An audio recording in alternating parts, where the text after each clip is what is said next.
Sergio গর ভারতে আমেরিকার রাষ্ট্রদূত। তিনি এই জুলাই মাসের শেষে ঢাকায় আসছেন। খবরটা নিশ্চিত করেছে বিভিন্ন আন্তর্জাতিক সংবাদ মাধ্যম। এমনকি ঢাকার কূটনৈতিক মহলে একটু কান পাতলে শোনা যাবে ফিসফিসানি, কেন আসছেন সার্জিও গর? তার মানে হলো তিনি ঢাকায় যাচ্ছেন। সাধারণত এক দেশের রাষ্ট্রদূতরা অন্য দেশে যান না, বেড়াতে যেতেই পারেন, তবে সরকারি সফরে আসেন না।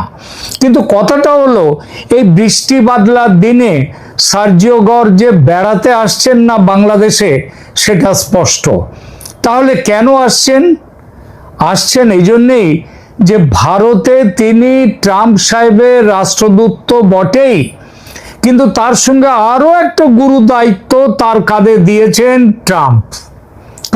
কারণ ট্রাম্পের বিশেষ আস্থাভাজন তিনি একই সঙ্গে দক্ষিণ এশিয়া ও মধ্য এশিয়াতে ট্রাম্পের বিশেষ দূত। যে পদে তার আগে ছিলেন সেই বিখ্যাত ডোনাল্ড লু, মনে আছে নিশ্চয়ই তার কথা। অবশ্য বাংলাদেশের অনেকেই তাকে বলবেন যে বিখ্যাত নন, কুখ্যাত। ভারতের মানুষের কাছে তিনি তেমন পরিচিত নন, কিন্তু বাংলাদেশে তিনি বেশ চেনা নাম, পরিচিত মুখ। কারণ শেখ হাসিনাকে গদিচ্যুত করার যে পরিকল্পনা ছিল ডিপ স্টেটের, সেই পরিকল্পনায় ডোনাল্ড লুর খুব বড় ভূমিকা ছিল। সেই ভূমিকাটা তাকে দেয়া হয়েছিল তার ওই বিশেষ পদটি দিয়ে, যে তিনি এশিয়া এবং মধ্য এশিয়ার তিনি বিশেষ দূত আমেরিকার। দক্ষিণ ও মধ্য এশিয়ার দায়িত্বপ্রাপ্ত মার্কিন সরকারের প্রতিনিধি হয়ে এই মহাদেশে, এই উপমহাদেশে যা করবার আমেরিকার স্বার্থ রক্ষার, সেই কাজটি তিনি করেছেন। এই পদটির সঙ্গে দিল্লিতে দেশের রাষ্ট্রদূত হওয়াটা সার্জিও গরেরও উপরি পাওনা। এর অর্থ ভারতের সঙ্গে আমেরিকার যে আরো বড় দৃঢ় সম্পর্ক চায় আমেরিকা, এটা তারই প্রমাণ। এটা ঠিকই যে রাশিয়ার তেল কেনা আর বাণিজ্য শুল্ক নিয়ে দুদেশের সম্পর্কে কিঞ্চিত দূরত্ব তৈরি হয়েছে, তবু জিওপলিটিক্সের স্বার্থে ভারত আমেরিকার পাশাপাশি থাকাটা যে দুদেশের জন্যে খুব জরুরি, এটা দুটো দেশই জানে। আর সেই জানাটা আরো গভীর হয়েছে 1.5 মাস আগে ফ্রান্সে G7 বৈঠকের সময় থেকে। তাই যখন আমেরিকা দেখলো গ্যালারির দিকে তাকিয়ে খেলার তাগিদে হোক আর দেশের মানুষের মনে সযত্নে লালিত ভারত বিরোধিতার আগুনে ইন্ধন দিতে হোক, তারেক রহমান সরকার পাকিস্তানের সঙ্গে দহরম মহরম করছে, আমেরিকা বিষয়টি নিয়ে খুব একটা মাথা ঘামায়নি, আদৌ মাথা ঘামায়নি। তারেক রহমান যদি তার প্রথম বিদেশ সফর পাকিস্তানের করতেন, তাহলেও ওয়াশিংটন কিছু বলতো না।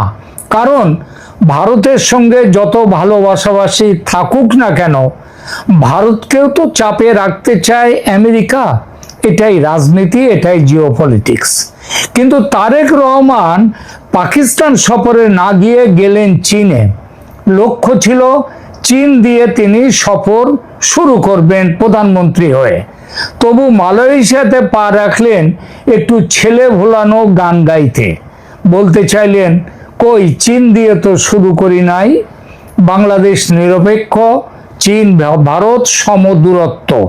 এই সমদূরত্বটা মানে এই যে চীন সফর আমেরিকার সহ্য হয়নি।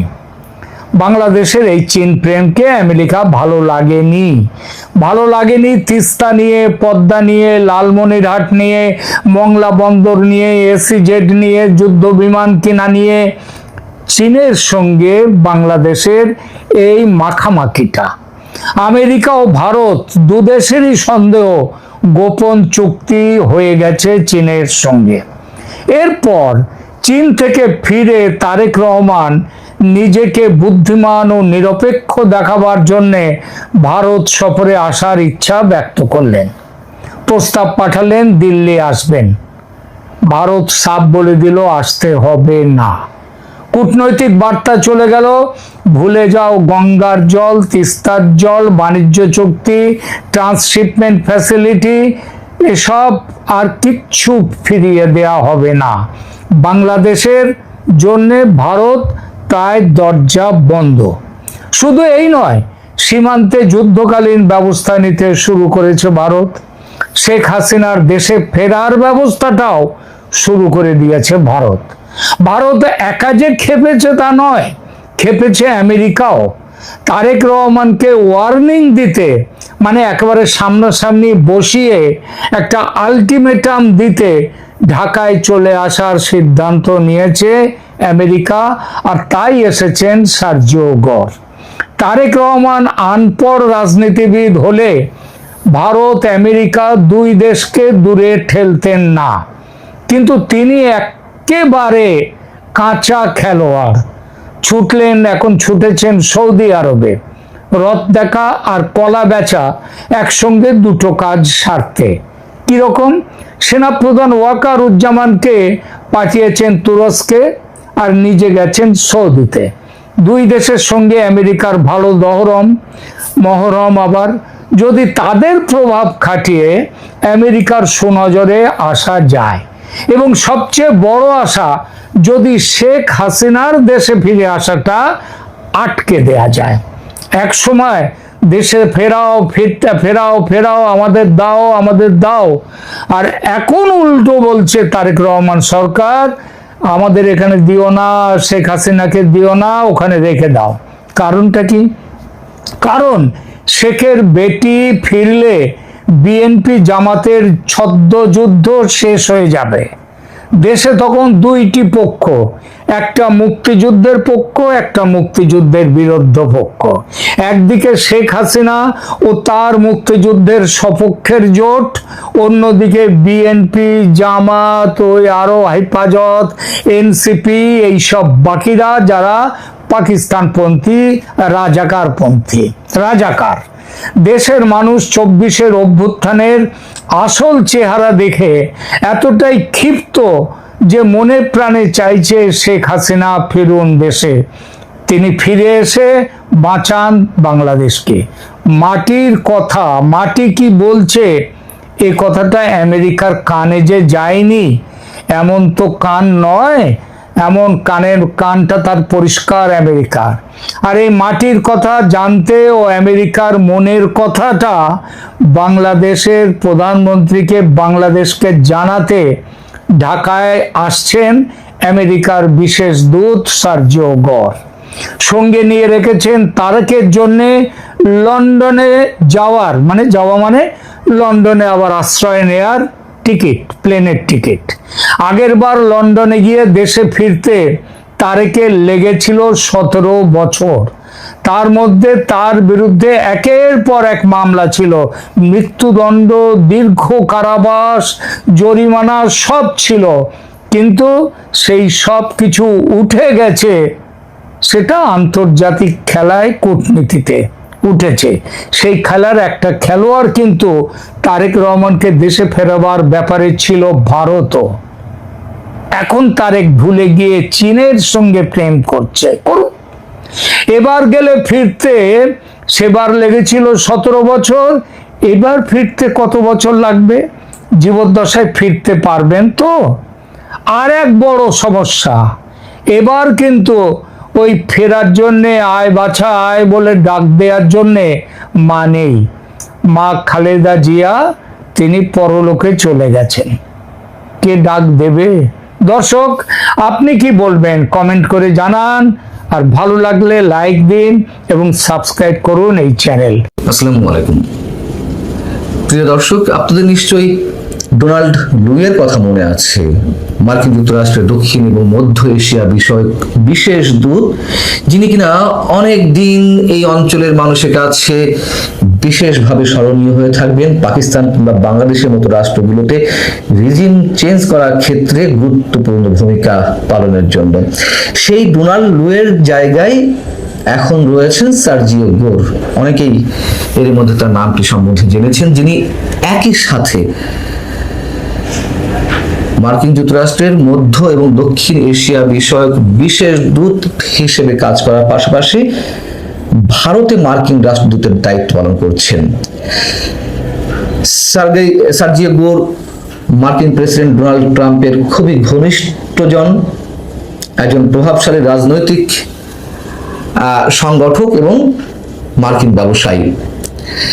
তাকে একই সঙ্গে দুটি বিশেষ দায়িত্ব দিয়ে ট্রাম্প প্রশাসন নিশ্চিতভাবে বোঝাতে চেয়েছেন যে ভারত এবং বাংলাদেশকে যুক্তরাষ্ট্র সার্জিও গোরের দৃষ্টিতেই দেখতে চায়। তো সেই সার্জিও গোর হঠাৎ করেই বাংলাদেশ সফরে আসছেন। যতদূর জানা গেছে তিনি চলতি জুলাইয়ের শেষ নাগাদ বাংলাদেশ সফরে আসতে পারেন। প্রশ্ন হচ্ছে যে তার এই সফরের পেছনের বিশেষ উদ্দেশ্য কি? আমাদের এটুকু মনে রাখা দরকার যে নিয়মিত দ্বিপাক্ষিক আলোচনার জন্য বিশেষ দূতের যারা দায়িত্বে থাকেন তাদেরকে পাঠানো হয় না, তাদেরকে পাঠানো হয় সাধারণত নির্দিষ্ট কৌশলগত উদ্দেশ্য পূরণের জন্যই। অতএব সেই জায়গা থেকে আমরা বলতে পারি সার্জিও গোরের এই সফরের পেছনে অনেকগুলো বিশেষ কারণ রয়েছে। অনেকেরই প্রশ্ন ছিল গত কয়েকদিনে বা সাম্প্রতিক সময়ে যে মার্কিন চুক্তি থাকার পরেও সরকার, বিএনপি সরকার চীন এবং রাশিয়ার সঙ্গে কিভাবে ঘনিষ্ঠ সম্পর্ক স্থাপন করতে চায়।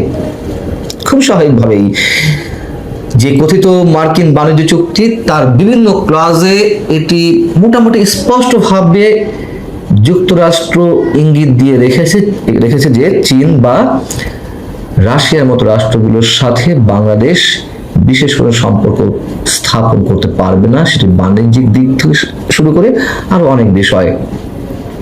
আমি নিজেও এই উত্তর মেলাতে পারছিলাম না, আসলে চীন রাশিয়ার সঙ্গে সখ্যতা রেখে কিভাবে মার্কিন এজেন্ডাগুলো বাস্তবায়নের পথে নিয়ে যাবে মার্কিন যুক্তরাষ্ট্র এই চুক্তির আলোকে। এখন সম্ভবত সেই প্রশ্নগুলো যুক্তরাষ্ট্র ভেবে দেখছে এবং বাংলাদেশে নিযুক্ত মার্কিন রাষ্ট্রদূত ব্রেন্ট ক্রিস্টেনসেন, তিনি নিজেও তো বাংলাদেশে আসার আগে তার নিজ দেশের সিনেটের সামনে স্পষ্টত ঘোষণা দিয়ে আসছেন যে এই অঞ্চলে চীনকে মোকাবেলা করাই তার প্রধান কাজ হবে। তো সার্জিও গোর বাংলাদেশ সফরে আসছেন, তার কারণ বিশ্লেষণ করতে গিয়ে বাংলাদেশের বিভিন্ন গণমাধ্যম এই ধারণা দেওয়ার চেষ্টা করছেন যে বাংলাদেশের সঙ্গে প্রধান বৈশ্বিক ও আঞ্চলিক শক্তিগুলোর সম্পর্কে ধারণা নিতেই সার্জিও গোর বাংলাদেশে আসছেন। খুবই স্বাভাবিক, এটি হতেই পারে। স্পেশালি চীনের বিষয়ে আমি যদি বলি যে আমাদের প্রধানমন্ত্রী চীন সফরে ঢাকা, বেইজিং, মংলা বন্দরে আধুনিকরণের বিষয়ে যে একটা সমঝোতায় পৌঁছলো, তিস্তা প্রকল্পে তারা বিনিয়োগ করবে, ঋণ দেবে, কারিগরি সহযোগিতা দেবে, প্রতিরক্ষা খাতে সহযোগিতা দেবে এবং চট্টগ্রামের চীনা অর্থনৈতিক অঞ্চল প্রতিষ্ঠা সহ বিভিন্ন কৌশলগত খাতে চীন সহযোগিতা দেবে, এমন নানান বিষয় উঠে এসেছে আলোচনায়। নানান ধরনের সমঝোতা স্মারকও স্বাক্ষরিত হয়েছে, যদিও বাংলাদেশ অর্থনৈতিকভাবে কতটা লাভবান হবে চীনের কাছ থেকে সে ধরনের স্পষ্ট কোনো ঘোষণা আসেনি। এবং সর্বোপরি মিয়ানমারের মধ্য দিয়ে চীনের করিডোরে বাংলাদেশের যুক্ত হওয়ার যে প্রস্তাব, সেটির বিষয়ে বাংলাদেশ চূড়ান্ত সিদ্ধান্ত নেওয়ার আগেই চীনের রাষ্ট্রদূত মিয়া ওয়েন তিনি ঘোষণা দিয়ে দিয়েছেন যে বাংলাদেশ এই করিডোরের সাথে যুক্ত হচ্ছে। স্বাভাবিকভাবেই এর কোনোটাই যুক্তরাষ্ট্রের পক্ষে সহজভাবে নেওয়া সম্ভব নয়। এটি খুবই সাধারণ দৃষ্টিতে বলা যেতে পারে। এবং চীন এই কথাও বলে দিয়েছে যে বাংলাদেশের কোনো ইস্যুতে তৃতীয় পক্ষের কোনো হস্তক্ষেপ তারা সহজভাবে নেবে না। যুক্তরাষ্ট্র নেবে? এদিকে সার্জিও গোরের এই সফরে কেউ কেউ আবার শেখ হাসিনা এবং আওয়ামী লীগ ইস্যুটার সম্পর্ক রয়েছে বলে মনে করেন। ভারতের কোনো কোনো গণমাধ্যম তেমনটা ইঙ্গিত দিচ্ছে, কোনো কোনো গণমাধ্যম বলছে যে, ভারতের গণমাধ্যম, যে তাৎপর্যপূর্ণ বিষয় হলো ডোনাল্ড ট্রাম্পের বিশেষ আস্থাভাজন গোর এমন সময় ঢাকা সফরের সিদ্ধান্ত নিয়েছেন যখন সদ্যই সাবেক প্রধানমন্ত্রী শেখ হাসিনা স্বদেশ প্রত্যাবর্তনের ইচ্ছা প্রকাশ করেছেন এবং তার এই যে সফর, সেই সফরে আওয়ামী লীগ নেত্রী শেখ হাসিনার স্বদেশ প্রত্যাবর্তনের বিষয়ে আলোচনা হবে বলে জানা যাচ্ছে। দ্য ওয়ালের মতন গণমাধ্যম বলছে যে, কূটনৈতিক সূত্রের বরাত দিয়ে তারা বলছে, 2 বছর আগে হাসিনা সরকারের পতনে প্রত্যক্ষভাবে অংশ নেওয়া মার্কিন যুক্তরাষ্ট্র এখন বাংলাদেশ নিয়ে ভিন্ন অবস্থান নিতে পারে। সাবেক প্রধানমন্ত্রীর বিচার এবং তাকে মৃত্যুদণ্ড দেওয়ায় ঢাকার ভূমিকায় একাধিক মার্কিন মানবাধিকার সংগঠন এবং বিভিন্ন দলের সাংসদরা ট্রাম্প প্রশাসনের উপরে চাপ তৈরি করছে। শেখ হাসিনা নিজেও সম্প্রতি দলীয় সভায় বলেছেন, আন্তর্জাতিক পরিস্থিতির দ্রুত পরিবর্তন আসন্ন, ভারত সরকার ও দ্বিপাক্ষিক আলোচনায় মার্কিন প্রশাসনকে বাংলাদেশের পরিস্থিতি এবং শেখ হাসিনার স্বদেশ প্রত্যাবর্তনের বিষয়ে অবহিত করেছে। এখানে যা যা বলা হচ্ছে সবই সত্য। মানে সার্জিও গোর কি উদ্দেশ্যে আসছেন, শেখ হাসিনা ইস্যু তেমন থাকবে কিনা, আওয়ামী লীগ ইস্যু থাকবে কিনা, সেটি আমরা জানি না। তবে এর বাইরে দ্য ওয়াল যে কথাগুলো বলছে এগুলো সত্য কথা। এখন বাস্তবতা হচ্ছে যে আমাদের একটু খেয়াল রাখা দরকার একটি বিষয়ে। বাংলাদেশে নবনিযুক্ত ভারতীয় হাই কমিশনার দীনেশ ত্রিবেদী একটা বিশেষ সম্মান নিয়ে তিনি তার পদে জয়েন করেছেন, তাকে ফুল মিনিস্টারের স্ট্যাটাস দিয়েছে ভারত। এসব জায়গা থেকে আমরা বলতে পারি ভারত বিশেষ কৌশলের জায়গা থেকে দীনেশ ত্রিবেদীকে বাংলাদেশে নিয়োগ দিয়েছে এবং দীর্ঘদিনের প্রথা ভেঙে পেশাদার কূটনীতিকের বাইরে একজন অভিজ্ঞ রাজনীতিককে এখানে নিয়োগ দেওয়া হয়েছে। এবং সেই দীনেশ ত্রিবেদী বাংলাদেশে আনুষ্ঠানিকভাবে জয়েন করার আগেই মার্কিন যুক্তরাষ্ট্রের দক্ষিণ এবং মধ্য এশিয়া বিষয়ক বিশেষ দূত এই সার্জিও গোর কিন্তু দীনেশ ত্রিবেদীকে এই দায়িত্ব পাওয়ার জন্য অভিনন্দন জানিয়ে বার্তা দিয়েছেন। এটিও একেবারেই আনইউজুয়াল একটি বিষয়। বাংলাদেশে ভারত তার কোনো দূতকে মানে রাষ্ট্রদূত করে পাঠাবেন, আর সেই রাষ্ট্রদূতকে বা হাই কমিশনারকে ভারতে নিযুক্ত মার্কিন রাষ্ট্রদূত শুভেচ্ছা জানাবে, অভিনন্দন জানাবে। আর যাই হোক, নিঃসন্দেহে আমরা বলতে পারি এর মধ্যে অনেক ধরনের বিষয় রয়েছে। কূটনৈতিক অনেক বিষয় আমরা সাদা চোখে দেখতে পারবো না, অনেক কিছুই ঘটছে, অনেক কিছুই ঘটবে। আমরা শুধু যেটুকু দেখতে পারবো বাস্তবে কি প্রতিফলিত হয় এবং তার জন্য আমাদের কিছু সময়ের অপেক্ষা করতে হবে। গত কিছুদিন ধরেই আমার ইউটিউবের অনেক সাবস্ক্রাইবার আমাকে প্রশ্ন করছে যে ভাইয়া, বাংলাদেশ সেনাবাহিনীর প্রধান ওয়াকারুজ্জামান তো সেনাবাহিনীর সকল সৈনিককে ব্যারাকে ফিরে নিয়ে গিয়েছে, এই বিষয়টা কেন নিউজ মিডিয়ায় প্রচার করা হচ্ছে না? বাংলাদেশ সেনাবাহিনীর প্রধান ওয়াকারুজ্জামান কি তাহলে বাংলাদেশ আওয়ামী লীগকে স্পেস দেওয়ার জন্য চেষ্টা করছে? সেই কারণেই কি সেনাবাহিনীর সকল সৈনিককে ব্যারাকে ফিরে নিয়ে গিয়েছে? এখন কি বাংলাদেশ আওয়ামী লীগ সুযোগ পাবে রাজপথে আরো বেশি শক্তি সঞ্চয় করে বিক্ষোভ মিছিল করতে? এই সকল বিষয়গুলো নিয়ে আপনি একটি ক্লিয়ারলি আলোচনা করুন এবং আমাদেরকে এই সকল বিষয় ক্লিয়ার করার চেষ্টা করুন। এবং আপনার কাছে যদি আরো কোনো তথ্য থাকে সেই সকল বিষয়গুলো আমাদের কাছে ভিডিও করে ক্লিয়ার করে দেন। আজকে এই বিষয়গুলো নিয়ে একটি ক্লিয়ারলি আলোচনা করব। আশা করছি আপনারা শেষ পর্যন্ত এই ভিডিওটি দেখবেন, সকল বিষয় একেবারে ক্লিয়ার হয়ে যাবেন। প্রথমত, সেনাবাহিনীর প্রধান ওয়াকারুজ্জামান সকল সেনাবাহিনীকে ব্যারাকে যদি নিয়েও যায়, যে লাউ সে কদু। কেন বলছে এই কথা? কারণ সেনাবাহিনীর প্রধান ওয়াকারুজ্জামান সম্পূর্ণরূপে আওয়ামী লীগের বিপক্ষে শক্তির সাথে অ্যাড হয়ে আছে। যতদিন পর্যন্ত সেনাবাহিনীর প্রধান ওয়াকারুজ্জামান সেনাবাহিনীর প্রধানের পদে থাকবে, ততদিন পর্যন্ত এই সেনাবাহিনীর প্রধান ওয়াকারুজ্জামান আওয়ামী লীগকে স্পেস দেওয়ার মতো কোনো কাজই করবে না। আপনাদের খালি চোখে দেখে মনে হতে পারে যে আওয়ামী লীগকে হয়তোবা স্পেস দেওয়ার চেষ্টা করছে সেনাবাহিনীর প্রধান ওয়াকারুজ্জামান, কারণ সেনাবাহিনীর প্রধান ওয়াকারুজ্জামানকে ভারতীয় সরকার প্রেশার ক্রিয়েট করছে। সেই কারণে আসলে ব্যাপারটা সম্পূর্ণরূপে ভিন্ন। ভারতীয় সেনাবাহিনীর প্রধানও যদি সেনাবাহিনীর প্রধান ওয়াকারুজ্জামানকে চাপ প্রয়োগ করে আওয়ামী লীগের বিষয় নিয়ে, এবং ভারতের সরকারও যদি সেনাবাহিনীর প্রধান ওয়াকারুজ্জামানকে আওয়ামী লীগের বিষয় নিয়ে চাপ প্রয়োগ করে, কোনো লাভ হবে না। সেনাবাহিনীর প্রধান ওয়াকারুজ্জামান সম্পূর্ণরূপে জামাত ঘেঁষা। তিনি এক কান দিয়ে কথা ঢুকাবে, আরেক কান দিয়ে বাহির করে ফেলবে। তিনি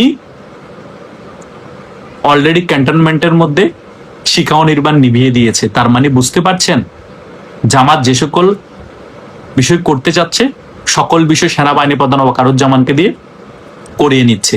তাহলে আপনারা কি করে ভাবলেন যে সেনাবাহিনীর সৈনিক সকলগুলোকে ব্যারাকে ফিরে নিয়ে গিয়েছে আওয়ামী লীগকে রাজপথে নামার স্পেস করে দেওয়ার জন্য?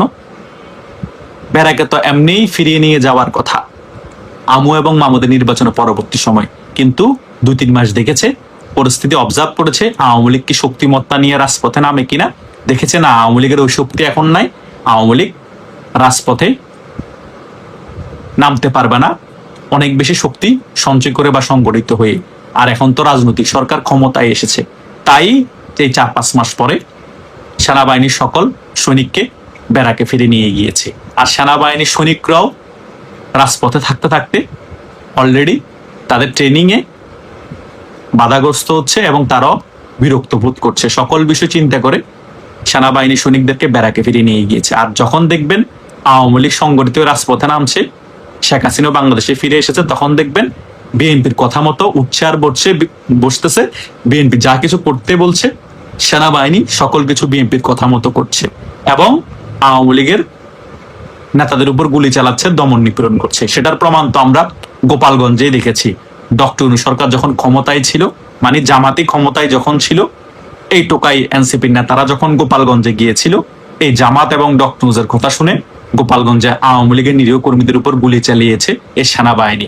5 থেকে 8 জন নিরীহ মানুষকে হত্যা করেছে এই সকল টোকাইদেরকে বাঁচানোর জন্য। আগামী তো সেম একই ঘটনা ঘটবে।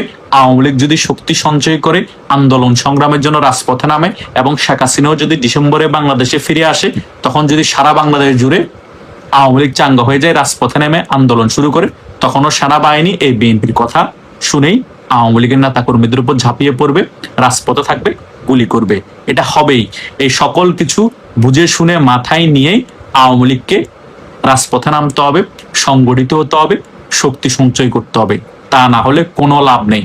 যতক্ষণ পর্যন্ত সেনাবাহিনীর প্রধান ওয়াকারুজ্জামান সেনাবাহিনীর প্রধানের দায়িত্বে আছে, তাকে কোনোভাবে বিশ্বাস করা যাবে না এবং আওয়ামী লীগ এটা কোনোভাবেই মাথায় আনা যাবে না যে সেনাবাহিনীর প্রধান ওয়াকারুজ্জামান আমাদেরকে কোনো সাহায্য সহযোগিতা করতে পারে।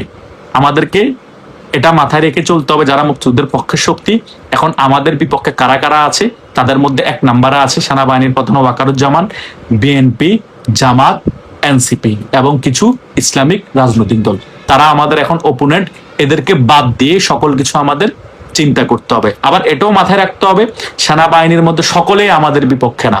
সেনাবাহিনীর মধ্যে এখনো 40 থেকে 50% মুক্তিযুদ্ধের পক্ষে শক্তি আছে। তারা একটু দুর্বল হয়ে গিয়েছে, সে কারণে তারা বাধ্য হয়ে সেনাবাহিনীর প্রধান ওয়াকারুজ্জামানের কথা মতো চলতে হচ্ছে। কিন্তু আমরা যখন শক্তি সামর্থ্য নিয়ে সংগঠিত হয়ে রাজপথে আমাদের শক্তিমত্তা দেখাতে পারবো, পুলিশের 70 থেকে 80% তখন আমাদের পক্ষে চলে আসবে, সেনাবাহিনীরও 50 থেকে 60% আমাদের পক্ষে চলে আসবে। সেজন্য আমাদের শক্তি সঞ্চয় করতে হবে, রাজপথে শক্তি দেখাতে হবে। কারণ দুর্বলের পাশে কেউ থাকে না।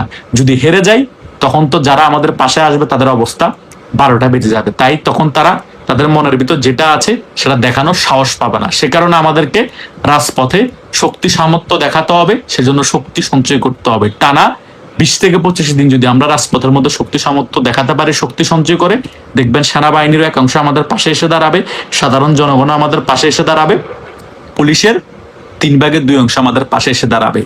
তখন আর আমাদেরকে কেউ দমিয়ে রাখতে পারবে না। তাই আমাদের সকল কিছু প্ল্যান করে আগাতে হবে। প্ল্যান ছাড়া, হুজুগে বাঙালির মতো আন্তাজি সংগঠিত হওয়া ছাড়া, শক্তি সঞ্চয় করা ছাড়া বাংলাদেশের রাজনীতিতে ফিরে আসা আমাদের কষ্ট হয়ে যাবে। আমরা সেনাবাহিনীর প্রধানের কিছু কার্যকলাপ দেখে তাকে কতক্ষণ ভরসা করব, কতক্ষণ বিএনপির উপর ভরসা করে থাকব, কতক্ষণ ভারতের উপর ভরসা করে থাকব, কোনো লাভ নাই। আমাদের ভরসা করতে হবে বাংলাদেশ আওয়ামী লীগের তৃণমূলের কর্মীর উপর, বাংলাদেশ আওয়ামী লীগের রিজার্ভ ফোর্সের উপর এবং বাংলাদেশের জনগণের উপর। আমরা কখনো ভারতের গ্রিন সিগন্যাল পেয়েও লাভ নাই এবং আমেরিকার গ্রিন সিগন্যাল পেয়েও লাভ নাই। আমাদের গ্রিন সিগন্যাল পেতে হবে বাংলাদেশের জনগণের কাছ থেকে। বাংলাদেশের জনগণ অলরেডি কিন্তু আমাদের গ্রিন সিগন্যাল দিয়ে দিয়েছে।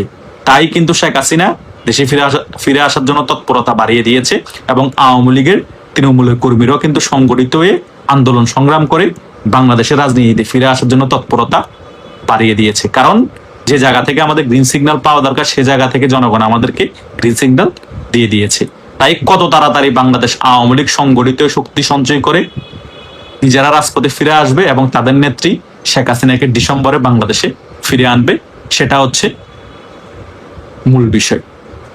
আশা করছি যারা সেনাবাহিনীর প্রধান ওয়াকারুজ্জামানের কিছু কর্মকাণ্ড নিয়ে কনফিউশনে ছিলেন, তারা এই ভিডিওটি দেখার পরে মোটামুটি সেই কনফিউশন দূর হয়েছে এবং আরো মনের মধ্যে যে সকল প্রশ্নগুলো আপনাদের ঘুরপাক খাচ্ছিল, এই ভিডিওটি যারা প্রথম থেকে শেষ পর্যন্ত দেখেছেন, সে সকল প্রশ্নেরও উত্তর মোটামুটি এই ভিডিওর মাধ্যমে আপনারা পেয়ে গিয়েছেন। তারপরেও যদি এখনো কোনো মনে প্রশ্ন এবং কনফিউশন থেকে থাকে, এই ভিডিওর কমেন্ট বক্স আছে, সেখানে আপনারা ক্লিয়ারলি কমেন্ট করতে পারেন এবং যাদের সাথে আমার হোয়াটসঅ্যাপ এবং মেসেঞ্জারে যোগাযোগ আছে, তারা সেখানেও আমাকে যে কোনো প্রশ্ন করতে পারেন আমার সাথে যোগাযোগ করে। ধন্যবাদ সকলকে।